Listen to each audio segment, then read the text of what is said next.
થરાદના Bharatmala highway ઉપર tyre ફાટવાથી pickup Dalu પલટી ગયું છે. માર્ગ અકસ્માત અવારનવાર બનતા રહે છે, ત્યારે થરાદના જાણતી બુઢણપુર ભારતમાળા હાઈવે ઉપર એક પિકઅપ ડાલુ પલટાયું હતું. ચિત્તલવાના રાજસ્થાન તરફથી થરાદ માર્કેટ તરફ પિકઅપ ડાલુ જઈ રહ્યું હતું. એ દરમિયાન અચાનક ગાડીનું ટાયર ફાટવાથી પિકઅપ ડાલુ પલટાવાથી બે વ્યક્તિઓને ઈજાગ્રસ્ત થયા છે અને ગાડીમાં ભરેલ બોરીઓ રોડ ઉપર પટકાઈ હતી. જોકે અકસ્માત સર્જાતા રાહદારીઓએ 108 મારફતે ઈજાગ્રસ્તોને થરાદની સરકારી હોસ્પિટલમાં ખસેડવામાં આવ્યા હતા અને ક્રેનની મારફતે ડાલાને પણ રસ્તા ઉપરથી હટાવવામાં આવ્યું હતું.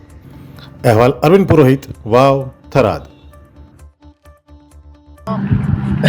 मेरा नाम कमलेश कुमार चौधरी है और ये गाड़ी जो है ये हमारे रिलेटिव की है और ये गाड़ी चित्तलवाना से ऊपर थराद जा रही थी और ये मंडी में जा रही थी और यहाँ पर इसमें जो है वो बोरियां भरी हुई थी और टायर फटने से इसकी जो है पलटी खा गई है गाड़ी की. उस कारण ये हादसा जो है वो हुआ. और लगा कितना लोगों को? लगा 2 जने को है और थोड़ा गंभीर है मामला. हाँ, कौन सी अस्पताल में? ये अस्पताल गवर्नमेंट हॉस्पिटल थराद में है. एम्बुलेंस जो है वो यहाँ से जो है लेकर गई है मिर्जापुर. અમે તમને આપીશું પણેપણના સમાચાર. જો તમે અમારા નિર્ભય માર્ગ ન્યૂઝ ચેનલને સબસ્ક્રાઇબ કર્યું નથી તો અત્યારે જ નીચે આપેલા આઇકોન બટન પર ક્લિક કરીને સબસ્ક્રાઇબ કરો અને શેર કરવાનું ભૂલશો નહીં.